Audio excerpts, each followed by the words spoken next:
Olá, meus queridos! Vamos à nossa aula de hoje? Hoje é literatura. Iremos falar de alguém muito importante para a nossa literatura brasileira.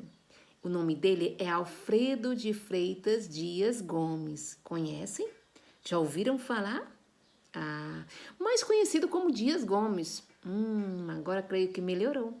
Então, o Dias Gomes, ele é muito conhecido na nossa literatura pelos seus textos dramáticos, né? Então, ele enriquece a nossa literatura brasileira porque ele é um autor de peças teatrais, de textos para telenovelas e assim por diante.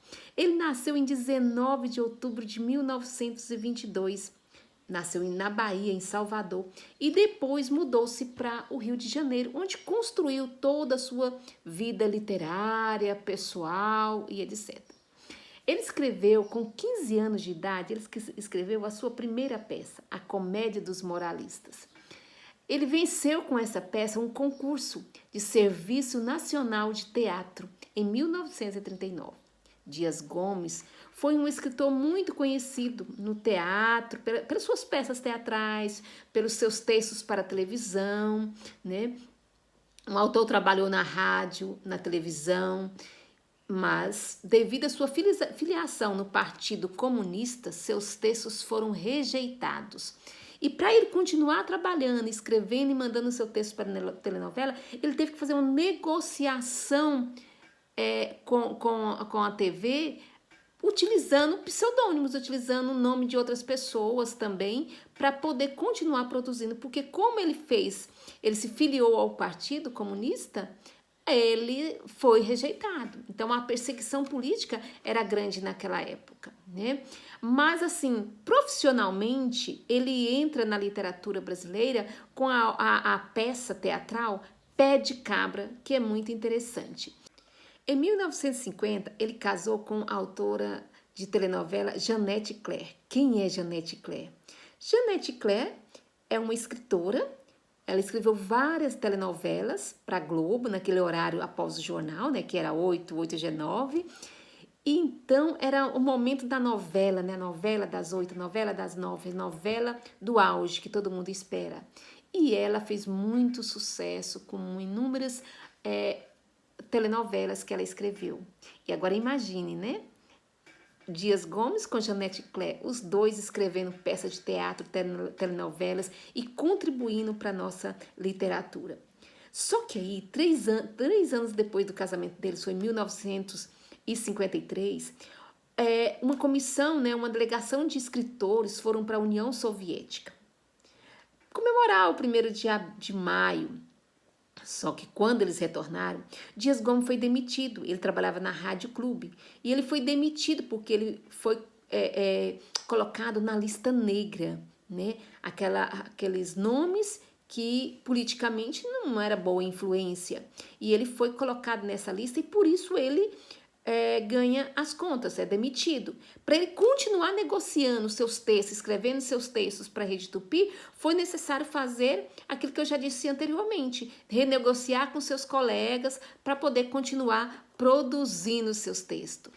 E durante o regime militar, foram várias peças dele que foram proibidas, né? E ele continuando produzindo e tudo, mas em 1965 ele passou parte do Conselho de Redação de Revista de Civilização Brasileira. Muito perseguido pela censura, conheceu o duro golpe de ser sua novela Roque Santeiro, uma das mais importantes. Quem não conhece, quem não viu nada, Roque Santeiro, com Lima Duarte, se não me engane, vale a pena ver, né? Reveja, eu sei que não é da época de vocês, mas reveja Roque Santeiro, leia a obra, veja a telenovela, é muito interessante. E ela foi proibida, impedida de ir ao ar, isso em 1975.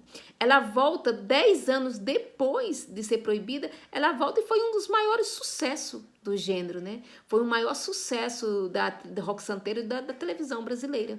Fez muito sucesso.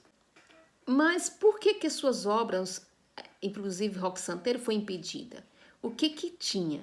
Porque Dias Gomes, ao escrever as suas obras, ele apresentava uma crítica social política e religiosa que incomodava a todos aqueles, né, que defendiam suas ideias. Então, através das suas obras, como todos os escritores, Dias Gomes não fugiu da regra. Ele utilizava as suas produções, as suas peças de teatro, as suas telenovelas, para fazer de uma forma irônica, para fazer de uma forma engraçada, para trabalhar a linguagem do povão, o personagem caricatural. Ele trabalha isso e se incomodava, porque ele mexe, né?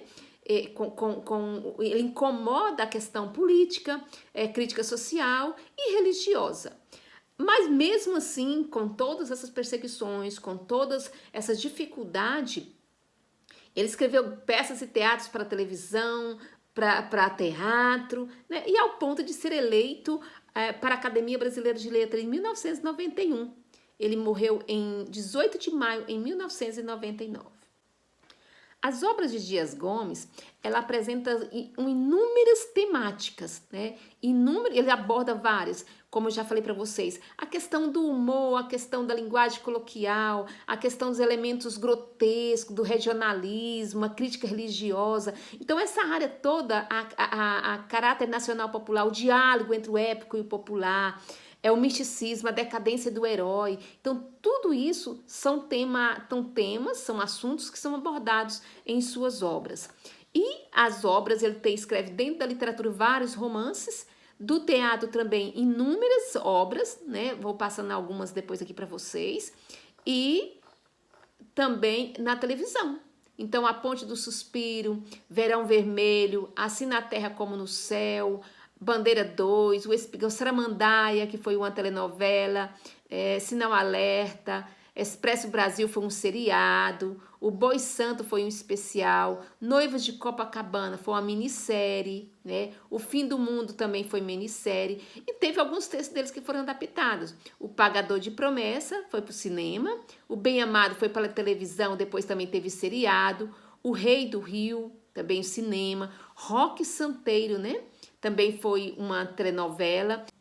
Nos próximos vídeos sobre Dias Gomes, nós teremos uma aula sobre O Pagador de Promessa, né, que recebeu Palmas de Ouro no Festival de Cannes de 1962, e O Bem Amado, a telenovela. Se inscreva no canal e continue conosco. Nas próximas aulas nós falaremos sobre essas duas obras.